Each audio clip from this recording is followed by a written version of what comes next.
কত আদর্শের কথা বলেছে, সে আদর্শ কোথায় গেল? 48 ঘন্টা 48 মিনিটের ব্যবধানে সবাই নিজেকে নিজে নিয়ে ব্যস্ত, পালাইতে রাস্তাও খুঁজে পেল না। কথা বলেন ঠিক কি না? কত আদর্শের কথা বলেছেন, আমি অমুক আদর্শের সৈনিক, তমুক আদর্শের সৈনিক, কিন্তু আমার রাসূল কি আদর্শ ছিল জানেন? আমার রাসূলের চরিত্র আচার আচরণ কি ছিল জানেন?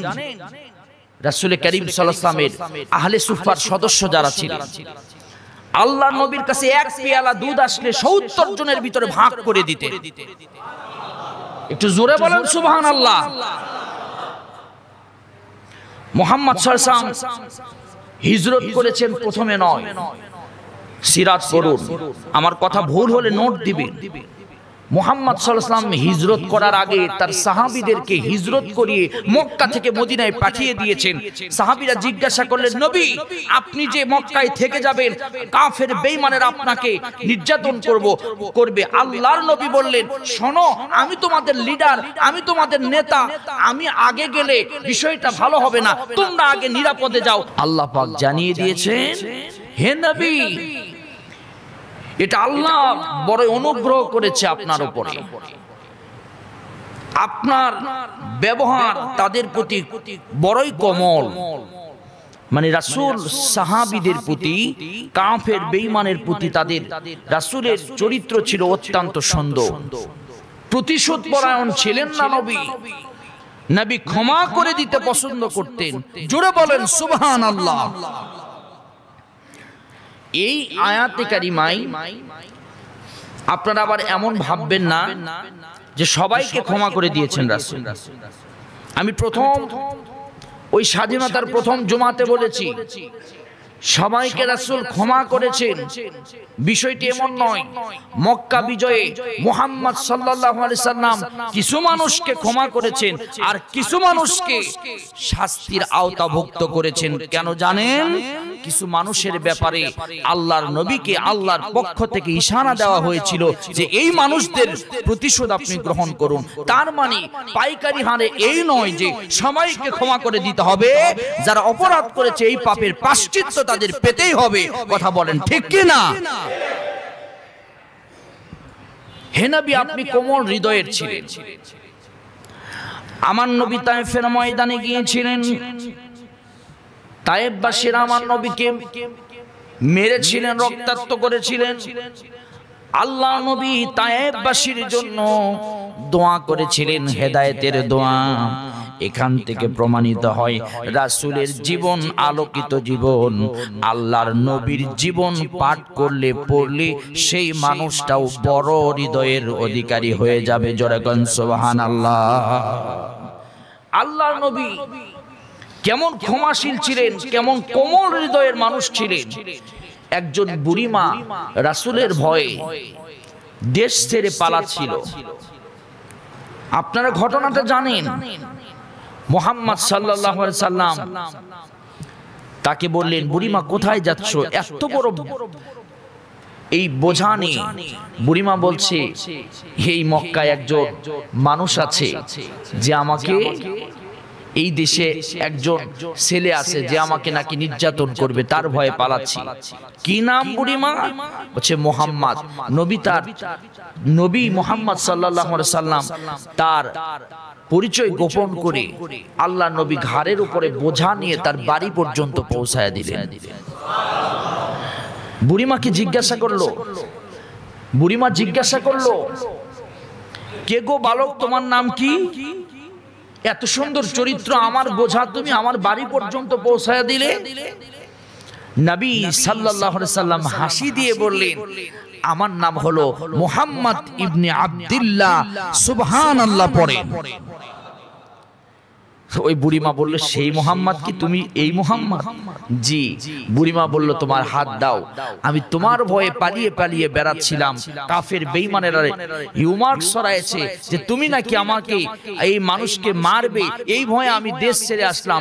তুমি হাত দাও। তোমার চরিত্র যদি এমন সুন্দর হয়, একজন বুড়ির বোঝা যদি তুমি বহন করে যদি এই দীর্ঘ পথ পাড়ি দিয়ে নিয়ে আসতে পারো একজন শত্রুর বোঝা, নিশ্চয়ই তুমি একজন আল্লাহর পক্ষ থেকে নবী, হাত দাও কালিমা পড়ে তোমার হাতে মুসলমান হয়ে গেলাম। কি সুন্দর কোমল হৃদয়ের চরিত্রের মানুষ ছিলেন।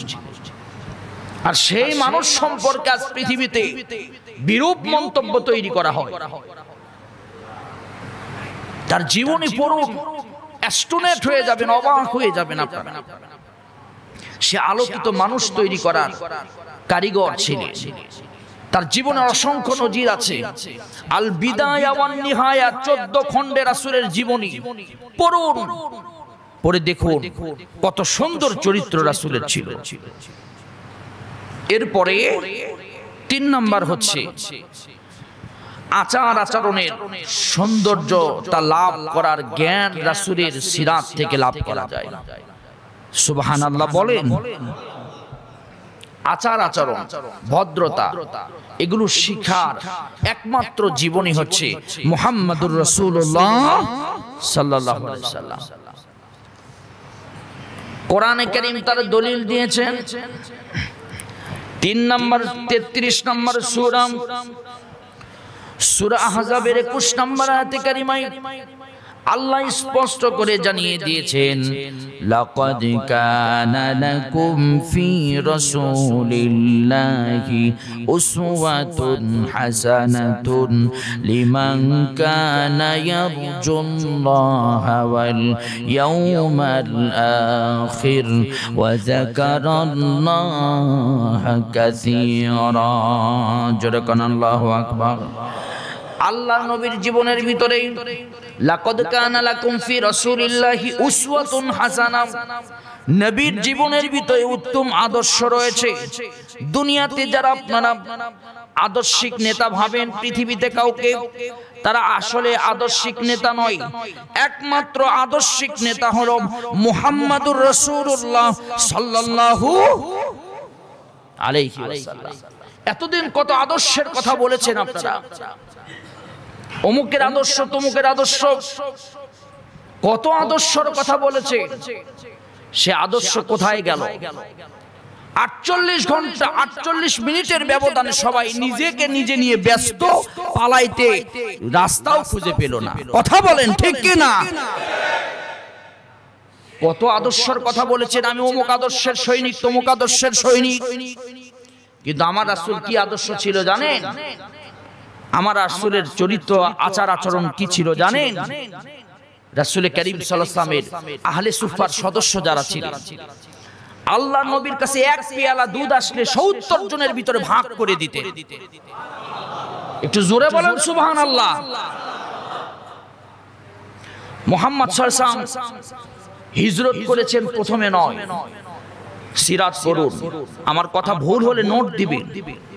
মুহাম্মদ সাল্লাল্লাহু আলাইহি ওয়াসাল্লাম হিজরত করার আগে তার সাহাবীদেরকে হিজরত করিয়ে মক্কা থেকে মদিনায় পাঠিয়ে দিয়েছেন।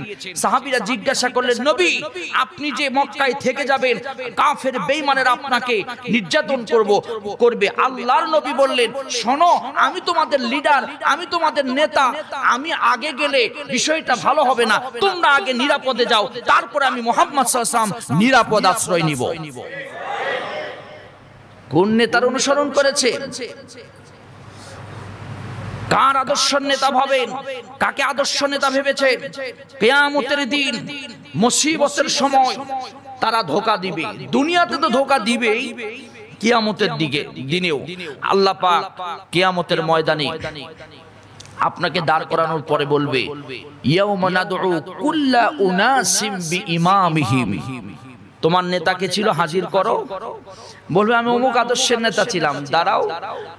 দাঁড়ানোর পর নেতা বলবে আমার তো কর্মী সে ছিল না। কোরআন বলছে ইয়াউমা নাদউ কুল্লা উনাসিম বিইমামিহিম, প্রত্যেকের ইমামের, প্রত্যেক নেতার নাম ধরে ধরে তাদের কর্মীদেরকে ডাকা হবে।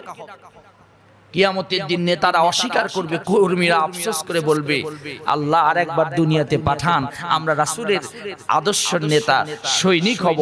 আল্লাহ বলবে আর সুযোগ নাই, এই মুহূর্তে বহুত সুযোগ দিয়েছিলাম, কোরআন দিয়েছিলাম, হাদিস দিয়েছিলাম, নবীকে ডাকার জন্য তোমাদেরকে দিয়েছিলাম, কিন্তু তোমরা কথাগুলো শোনো নাই। আজকে তোমাদের কোনো উপায় নাই, তোমাদেরকে লাঠি মেরে জাহান্নামে দেওয়া হবে। আমার প্রিয় মুসল্লিরা, কথাগুলো উপলব্ধি করার চেষ্টা করুন। আমাদের আদর্শ হবে মুহাম্মাদুর রাসূলুল্লাহ সাল্লাল্লাহু আলাইহি ওয়াসাল্লাম। বহুত নেতা জীবনে দেখেছি,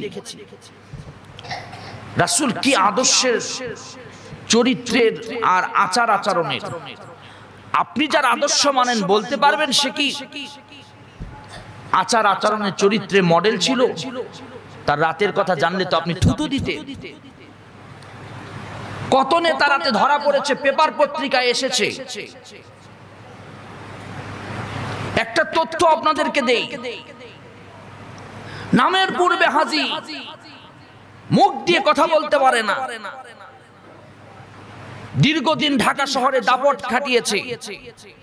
সেদিন মুফতি আমির হামজা ভাইয়ের জামিনের সময় সে পাশে দাঁড়িয়েছিলেন, তাকেও উঠানো হয়েছে। উঠানোর পর চাঞ্চল্যকর তথ্য উঠে এসেছে, মুখ দিয়ে কথা বলতে পারে না, শারীরিক অবস্থা শুধু কাঁপে। প্রত্যেক দিন একটা নারী নিয়ে এসে ঘুমাইতো, আলাদা আলাদা নারী ছাড়া তার ঘুম হতো না। এখন জোরে সুবহানাল্লাহ বলবেন না নাউজুবিল্লাহ বলবেন?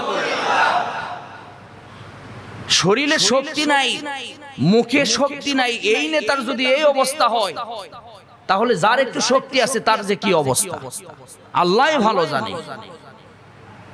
নামের সামনে হাজী বলতে কি শরম লাগে না? কোন আদর্শের নেতার পিছনে আপনি ঘুরেছেন? যে নেতা মানুষের বাড়িঘর দখল করে, কোন আদর্শের নেতার পিছে ঘুরছেন? যে মানুষের ফিটিং বাস খেয়ে মানুষের সম্পদগুলো লুটপাট করে খেয়ে নেয়, ওই আদর্শের নেতার পিছে কিয়ামত পর্যন্ত ঘুরলে ভাগ্যের কোনো পরিবর্তন হবে না। ভাগ্যের পরিবর্তন হবে লাকাদ কানা লাকুম ফি রাসূলিল্লাহি উসওয়াতুন হাসানা। একমাত্র নবীর চরিত্রের ভিতরে উত্তম আদর্শ রয়েছে। চিৎকার দিয়ে বলেন সুবহানাল্লাহ। নবীর জীবনে একটা প্রমাণ দেখাতে পারবেন? আমার নবী মানুষের বাড়িঘর লুটপাট করেছে, মানুষের মেয়েরে ধর্ষণ করেছে? আমার নবীর চরিত্রের চ্যালেঞ্জ থাকলো কিয়ামত পর্যন্ত, দেখাতে পারবেন? আমার নবী তো সেই চরিত্রের মানুষ যে রাসূল করিম সাল্লাল্লাহু আলাইহি সাল্লামকে মক্কার মানুষেরা মারধর করেছিল। আল্লাহর নবীকে তার নিজের দেশে থাকতে দেয় নাই। মুহাম্মদ সাল্লাল্লাহু আলাইহি সাল্লাম রাতে মক্কা থেকে মদিনায় পালাইতে বাধ্য হয়েছিল। নবী যাবার সময় তার নিজের চাচাতো ভাই, তার কলিজার টুকরা মেয়ের স্বামী, আল্লাহর নবীর আহলে সুফার সদস্য ছিলেন হযরতে সাইয়্যিদিনা আলীকে তার ঘরের ভিতরে ডাকলেন, ডেকে বললেন, আমার কম্বলের ভিতরে তুমি ঘুমিয়ে যাও। কাফেরেরা বুঝবে মুহাম্মদ ঘুমিয়ে আছে, কোনো ডিস্টার্ব করবে না। আমি রাতের অন্ধকারে মক্কা ছেড়ে মদিনায় চলে যেতে চাই। আল্লাহর নির্দেশ হয়েছে, তারা আমাকে অত্যাচার করেছে, এদেশে আর থাকতে দিবে না। কিন্তু শোনো আলী, একটা কথা বলি, এই যারা অত্যাচার করেছে, নির্যাতন করেছে, এদের কিছু সম্পদ আমার কাছে আছে। ও আমার প্রিয় মুসল্লিরা, কলিজা দিয়ে কথাগুলো শোনো। এদের কিছু সম্পদ আমার কাছে আছে, আমানত। এই স্বর্ণ, তারপরে রূপ্য, কিছু সম্পদ আমানত রেখেছে। ওদের আমানতগুলো আগামীকাল তুমি বুঝিয়ে দিবে, আর বুঝিয়ে দিয়ে তুমি মক্কা ছেড়ে নিরাপদে মদিনায় ফিরে আসবে। আর যদি কাফেরেরা তোমাকে হত্যা করে, তুমি শহীদ হয়ে যাবে। নিজের জামাইকে সম্পদ রেখে আমানতের কথা বলেছে। যারা তাকে অত্যাচার করেছে, তাদের সম্পদ যদি আমাদের উপর যদি কেউ অত্যাচার করে, আর তার সম্পদ যদি আমার কাছে থাকে, আমি কি দিব? কথা বলেন না কেন? আমি কি দিব? আমি কই, তুই আমারে বহুত অত্যাচার করছস বেটা, সব নিয়ে আমি পালায়া যাব। কিন্তু মুহাম্মদ সাল্লাল্লাহু আলাইহি সাল্লাম ঠিকই গিয়েছেন, কিন্তু আমানতের খেয়ানত করেন না। চরিত্র কাকে বলে? এই আচার আচরণ দুনিয়ার কোন নেতা নেত্রী, দুনিয়ার কোন মনীষী থেকে পাবেন না। একমাত্র যার চরিত্রের ভিতরে আমাদের জীবনের শিক্ষা এবং আদর্শ রয়েছে, তিনি হলেন মুহাম্মদুর রাসূলুল্লাহ সাল্লাল্লাহু আলাইহি ওয়াসাল্লাম। আর একটা ঘটনা আপনাদেরকে বোঝাবার জন্য বলছি। আবু জেহেল নির্যাতন করল নবীর প্রতি। আল্লাহ নবী রাস্তা দিয়ে যাচ্ছিলেন, আবু জেহেল নবীকে থাপ্পড় মারলেন, তরবারির পিঠ দিয়ে নবীর শরীরে আঘাত করলেন। এত রক্ত ঝরল নবীর শরীর থেকে। আল্লাহ নবী বেহুশ অবস্থায়, কিন্তু আল্লাহর নবী একটা হাতও তুললেন না। আল্লাহর নবীর শরীরের ভিতরে আল্লাহ পাক 40 জন যুবকের শক্তি আমার নবীর শরীরে দিয়েছিলেন। ওরকম আবু জেহেল উড়িয়ে যেত নবী যদি হাত উঠাতে। আল্লাহ নবী তার চাচাকে সম্মান করলেন।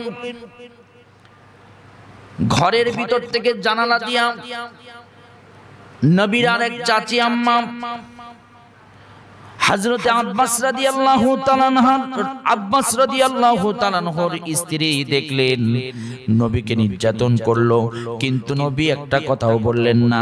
আব্বাস যখন বাড়িতে আসলেন, আল্লাহর নবীর চাচি আম্মা আব্বাসকে ডাক দিয়ে বললেন, এত সুন্দর একটা সোনার মতো স্বর্ণের মতো একজন মানুষকে আবু জেহেল মারলো, মুহাম্মাদের তো কোনো দোষ নাই, মুহাম্মদ হাত পর্যন্ত উঠাই নাই। আমার একান্ত আপনজনেরা, আমার প্রিয় মুসল্লিরা, আব্বাস বর্ণনার কথা শুনে তরবারি খুলে নিয়ে আবু জেহেলের বাড়িতে গেল। আবু জেহেলকে আঘাত করলো, তরবারির ভিতরে রক্ত ভরানোর পর মুহাম্মদ সাল্লাল্লাহু আলাইহি ওয়াসাল্লামের কাছে এসে বললেন, ভাতিজারে, তোমাকে মেরেছে তোমার বাবা নাই তো কি হয়েছে? আমি আব্বাস তো বেঁচে আছি, তোমাকে নির্যাতন করেছে, কোনো সমস্যা নাই, আমি আবু জেহেলের শরীর থেকে রক্ত নিয়ে এসেছি। ভাতিজা, তুমি খুশি হয়েছ কিনা? আল্লাহর নবী ডাক দিয়ে বলে, চাচা, আমি তো খুশি হই নাই। কি করলে খুশি হবে গো? তোমার রক্ত আবু জেহেল ঝরাইছে, আমিও তো তার রক্তের প্রতিশোধ নিয়েছি, তোমার তো হিসাবে খুশি হওয়ার কথা। আল্লাহর নবী বললেন, প্রতিশোধ নেওয়ার জন্য আল্লাহ পাক পৃথিবীতে আমাকে প্রেরণ করেন নাই। ও চাচা, আমি খুশি হব আপনি যদি আমার হাতের উপরে হাত দিয়া কালিমা পড়ে মুসলমান হয়ে যান। চাচা, আপনি হাতের উপরে হাত দিয়ে কালিমা পড়েন। আব্বাস বলল, চরিত্র তোমার যদি এমন হয়, ভাতিজা হাতটা দাও, আমাকে পরায়া দাও, লা ইলাহা ইল্লাল্লাহু মুহাম্মাদুর রাসূলুল্লাহ সাল্লাল্লাহু। এই ছিল আমার নবীর চরিত্র। কি মনে করেছে? 3 নাম্বার হচ্ছে আচার আচরণ, ভদ্রতা, সৌন্দর্যতার শিক্ষার জ্ঞান লাভ করার জন্য সিরাত পাঠ করতে হবে। আরো অনেক উদাহরণ রয়েছে, ওগুলো আমি দিতে পারলাম না। 4 নাম্বার হচ্ছে চরিত্র গঠনে ভারসাম্যহীন না হওয়ার জ্ঞান। চরিত্র গঠন করবেন কিন্তু ভারসাম্যহীন হয়ে যায়। অনেকে ভদ্র হতে হতে এত বেশি ভদ্র হয়ে যায় যে অন্যায়ের প্রতিবাদও করে না। অন্যায় দেখলে সুবহানাল্লাহ আলহামদুলিল্লাহ জিকির করে পার হয়ে যায়। এটা কি চরিত্র? রাসূলের সামনে যেখানে অন্যায় হয়েছে রাসূল সেখানেই বাধা দিয়েছে।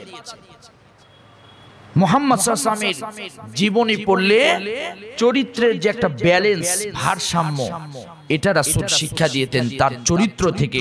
জোরে বলেন সুবহানাল্লাহ। রাসূলের চরিত্রের সার্টিফিকেট কে দিয়েছেন? আমরা তো ইচ্ছা করলে চেয়ারম্যান, মেম্বার, কাউন্সিলরের কাছ থেকে চরিত্রের সার্টিফিকেট নিয়ে আসতে পারি।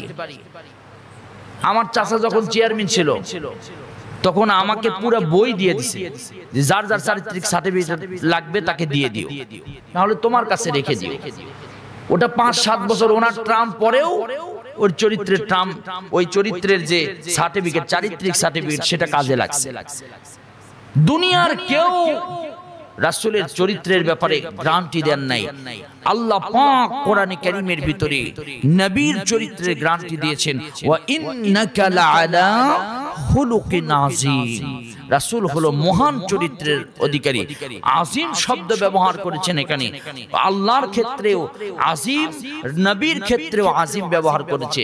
আযীম বলা হয় একদম সর্বোচ্চ শিখরের চরিত্র, যার উপরে আর কোনো চরিত্র হয় না, সেই ক্ষেত্রে আল্লাহ আযীম ব্যবহার করে জানিয়ে দিয়েছেন, ওয়া ইন্নাকা লাআলা খুলুকিন আযীম। নবীর চরিত্র হলো সর্বশীর্ষে, এর চাইতে ভালো চরিত্র কিয়ামত পর্যন্ত আর পৃথিবীতে আসবে না। বোঝার চেষ্টা করুন, এই নবীর চরিত্র পড়লে আপনি কি উপকার পাবেন। ভারসাম্যহীন হবেন না, অনেকে কোরআন হাদিস পড়তে পড়তে এমন হয়ে যায় যে বিবির দিকে চোখ দিয়ে তাকায় না, খালি মসজিদে আসে আর জিকির করে, আর সন্তান সন্ততি স্ত্রী পরিবার পরিজনের দিকে তাকায় না। এটা কি চরিত্রের উত্তম চরিত্র? রাসূলের একসাথে 9টা স্ত্রী ছিলেন, কিন্তু কোনোদিন রাসূলের তাহাজ্জুদ মিস হয় না। একটু জোরে বলেন সুবহানাল্লাহ। অনেকে বলে যে আল্লাহকে পেতে হলে ঘর বাড়ি ছাড়তে হবে। যারা এই কথাগুলো বলে তারা মূর্খ। লা রুহবাতা ফিল ইসলাম, ইসলামে কোনো বৈরাগ্যতার জীবন যাপনের সুযোগ নাই। আপনি বনে যাবেন, জঙ্গলে গিয়ে ইসলাম পালন করবেন, এই সুযোগ নাই। পরিবার পরিজন আত্মীয় স্বজন পাড়া প্রতিবেশী সবার হক আদায় করে সুন্দর চরিত্র করে আপনাকে আল্লাহ পাকের কাছে প্রিয় হতে হবে। এটা রাসূলের জীবন থেকে শিক্ষা। রাসূলের 9টা স্ত্রী ছিলেন, সন্তান ছিলেন। অনেক কাফেরেরা বলতেন মুহাম্মদ যদি আল্লাহর পক্ষ থেকে নবী হয় তাহলে বাজার করে কেন? মুহাম্মদ যদি আল্লাহর পক্ষ থেকে নবী হয় তাহলে বেচা কিনাতে যায় কেন? রাখালি করলো কেন? এতগুলো স্ত্রীকে চালায় কেমন করে? আল্লাহ পাক জানিয়ে দিয়েছেন যে চরিত্র তো এমন হবে, সামাজিকতা মেইনটেইন করে সুন্দর চরিত্রের অধিকারী হবে, সব ঠিক থাকবে, কিন্তু পর্দার বিষয়ে কঠিন হবে। যাদের সাথে দেখা করা হারাম তাদের সাথে দেখা করা যাবে না। মহিলার জন্য 14 জন, পুরুষের জন্য এরকম 14 জন। যাদের সাথে দেখা করা হারাম এদের জন্য এদের সাথে দেখা করা যাবে না। এদের যে চরিত্রের যে ব্যালেন্স, এদের চরিত্রের যে ভারসাম্য, এটা শিখায়া দিয়েছেন মুহাম্মদ সাল্লাল্লাহু আলাইহি ওয়াসাল্লাম। এমন কি নবী বিচার করতে গিয়েও ভারসাম্যহীন হয়ে যায় না। মাকজুম গোত্রের একজন নারী, তার নাম ছিল ফাতেমা। সেই সময় ভালো বংশের মানুষদের বিচার করা হতো না। আল্লাহর নবী চুরি করেছেন, রাসূলের কাছে এসেছে। নবী সাল্লাল্লাহু আলাইহি ওয়াসাল্লামকে সাহাবীরা সুপারিশ করলেন তার একটু হালকা বিচার করা হোক।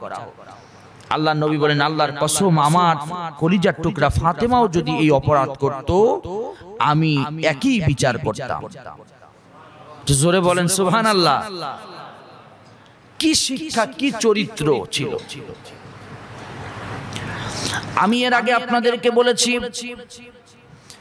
আল্লাহ নবীর একজন স্ত্রী ছিল, নাম ছিল হাফসা রাদিয়াল্লাহু তাআলা আনহা, ওমরের মেয়ে। হাফসা জিজ্ঞাসা করছেন, ইয়া রাসূলুল্লাহ, 9 জন স্ত্রীর ভিতরে কাকে সবচাইতে বেশি ভালোবাসেন? আপনি নাকি আয়েশাকে বেশি ভালোবাসেন? মানে একটু খোঁচা মারা কথা যাকে বলে। আল্লাহ নবী বলল, আজকে বলবো না, আগামীকাল বলবো। একটু চিৎকার দিয়ে বলেন সুবহানাল্লাহ। এখন যার নাম বলবে সে খুশি হবে, বাদ বাকি কি খুশি হবে? রাগ করবে না? পরের দিন আল্লাহর নবী খেজুর হাতে নিয়ে প্রত্যেকের ঘরে ঢুকে গেলেন। 2টা করে খেজুর দিলেন, কপালের ভিতরে একটা করে চুম্বন দিলেন, দিয়ে বললেন, শোনো, তোমাদেরকে বলি, যাকে আমি 2টা খেজুর দিয়েছি তাকে আমি সবচাইতে বেশি ভালোবাসি। হাফসার ঘরে যখন গিয়েছে হাফসা তো খুব খুশি, আয়েশার ঘরে গিয়েছে আয়েশা খুশি, জাইনাবের ঘরে গিয়েছে জাইনাব খুশি। এইভাবে 9টা স্ত্রীর ঘরে আল্লাহর নবী গিয়ে খেজুর দিয়ে এসেছে। পরের দিন হাফসা আবার জিজ্ঞাসা করেছে, নবী আপনি বলেন কাকে সবচাইতে বেশি ভালোবাসেন? হাফসা তো মনে মনে খুশি যে আমাকে 2টা খেজুর দিয়েছে রাসূল, তার মানে আমাকে সবচাইতে বেশি ভালোবাসে। আল্লাহ নবী বলল, গতকালকে রাতে যাকে 2টা খেজুর দিয়েছি তাকে আমি সবচাইতে বেশি ভালোবাসি। হাফসা হাত তুললেন, আল্লাহর নবীর হাফসার দিকে তাকিয়ে মুস্কি একটা হাসি দিলেন। হাফসা পিছনের দিকে তাকিয়ে দেখলেন বাদ বাকি 8টা স্ত্রীও হাত উঠাইছে। একটু জোরে বলেন সুবহানাল্লাহ। আল্লাহ নবীর চরিত্রের কত ব্যালেন্স ছিল, ভারসাম্য ছিল। নবী রাতের বেলা কার ঘরে ঘুমাইছেন তাকে আপনি বেশি ভালোবাসেন। গত রাতে আপনার প্রেমের খেলা চলছিল। আল্লাহ নবী বললেন, 2টা করে খেজুর দিয়াম, আমি যাকে সবচেয়ে বেশি ভালোবাসি তার ঘরে গিয়েছিলাম আমি, তিনি আর কেউ নয়, তিনি হলেন আমার আল্লাহ। সূরা বলেন সুবহানাল্লাহ। সেই দিন রাসূল আর কারো ঘরে ঘুমান নাই। সেই দিন খেজুর দিয়ে বাদবাকি সময়টা মসজিদে কাটিয়ে দিয়েছিলেন। জোরে বলেন সুবহানাল্লাহ। কি চরিত্র ছিল, কি ব্যালেন্স চরিত্র ছিল। আল্লাহ রাব্বুল আলামিন তার জীবন থেকে আমাদের চরিত্র গঠনের তৌফিক আল্লাহ দান করুন, বলেন আমিন। এরপরে 5 নাম্বার হচ্ছে পেশা গ্রহণে হীনমন্যতা না ভোগা। আমরা চিন্তা করি আমি রিকশা চালাবো,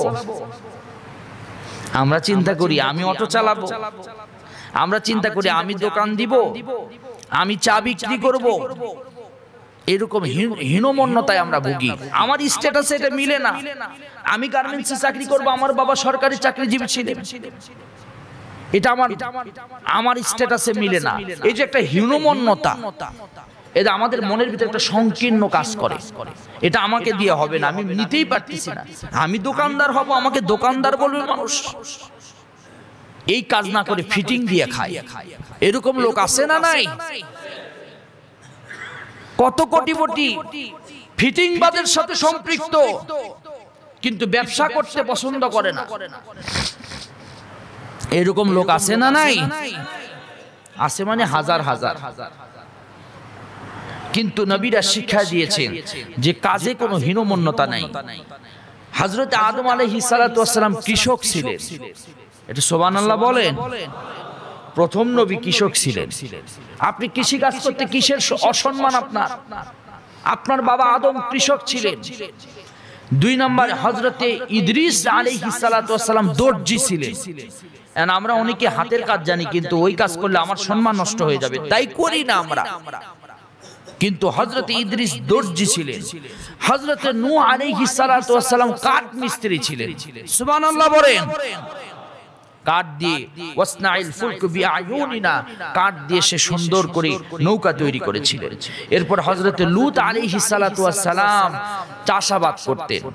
হযরতে ইব্রাহিম আলাইহিস সালাতু ওয়াস সালাম পশুপালন ও ব্যবসা করতেন।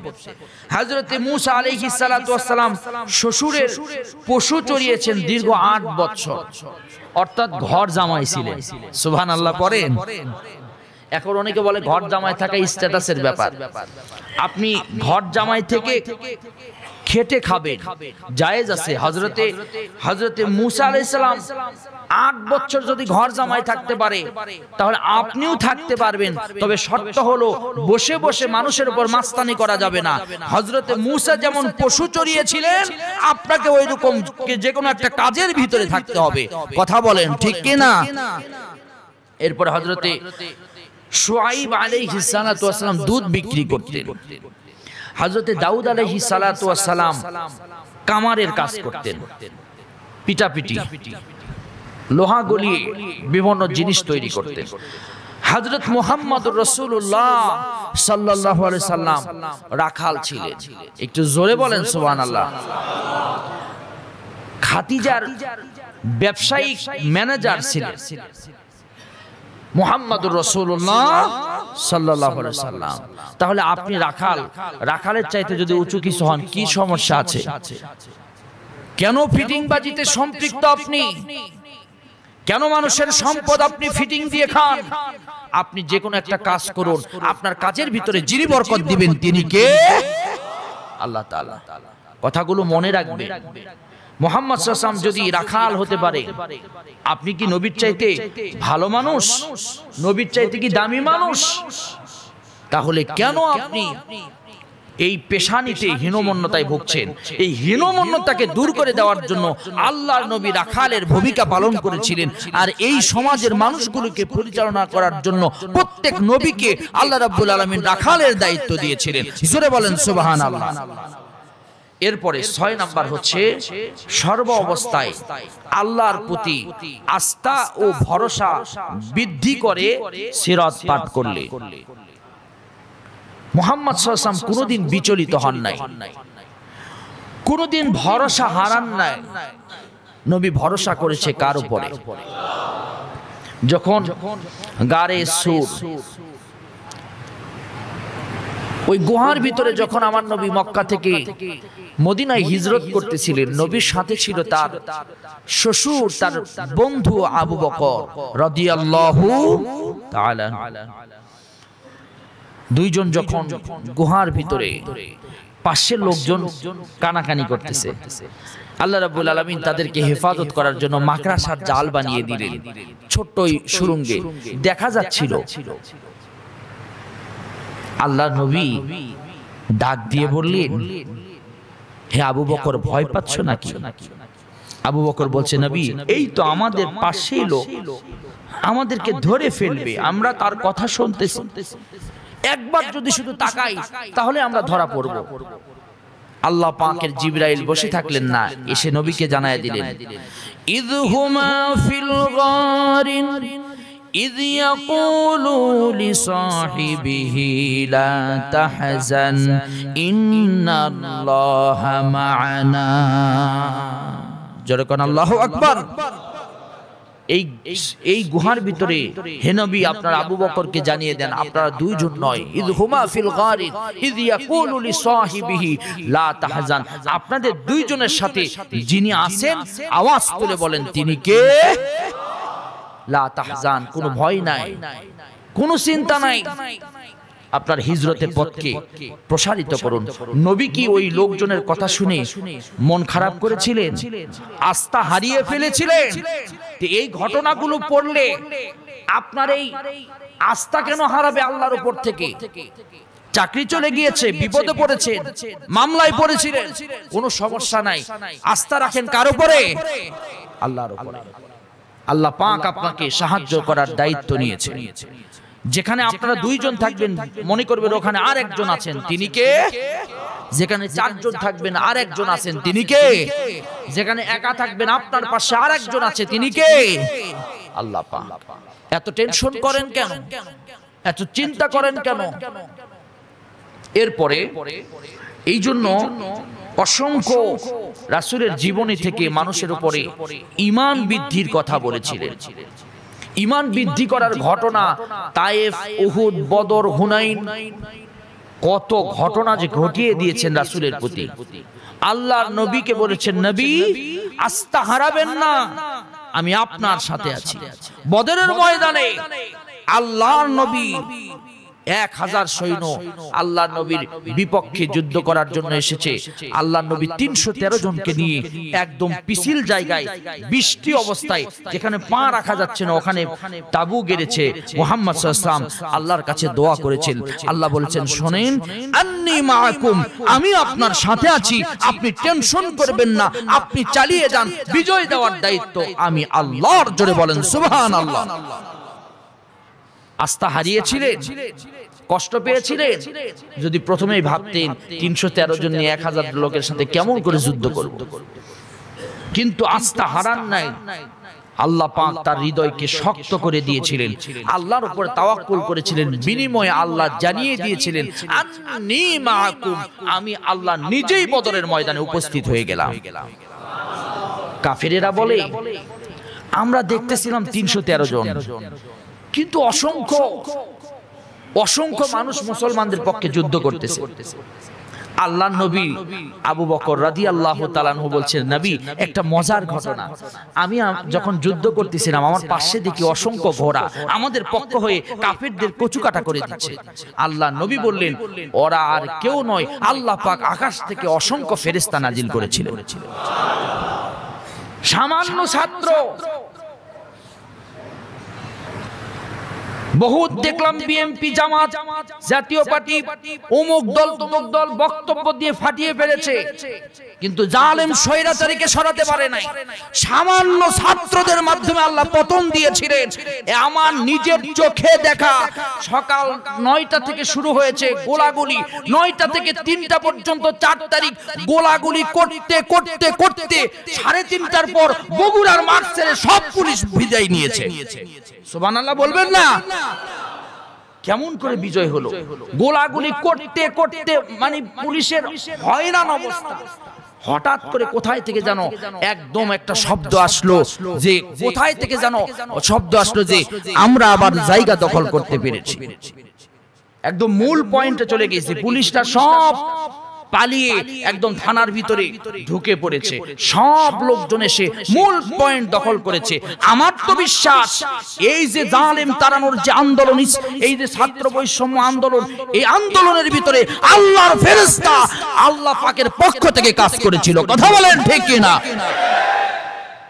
লাঠি দিয়া কি ওই গুলির কাছে কাজে বাজে, কিন্তু মাঝে মাঝে খেজুর ডাল দিয়েও কাজ হতো। ইমানের পাওয়ার থাকলে এই জন্য ভয় পাওয়া যাবে না, হতাশ হওয়া যাবে না। আমাদের সাথে কে আছে? জোরে বলেন কে আছেন? আল্লাহ আছেন। এটা নবীর জীবন থেকে শিক্ষা নিতে হবে, পড়তে হবে, বুঝতে হবে, মানতে হবে, জানতে হবে। না জেনে আপনি কোনোদিন মানতে পারবেন না। আসুন নবীর জীবনে পড়বেন ইনশাআল্লাহ।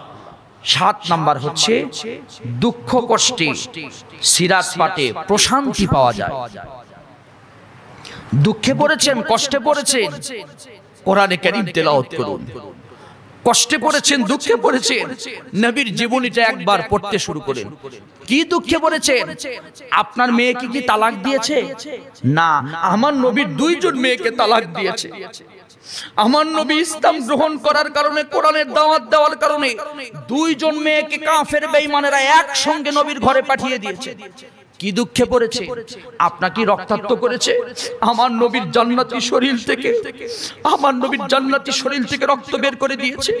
কাফেরেরা অসংখ্য দিন নবীকে মেরেছে।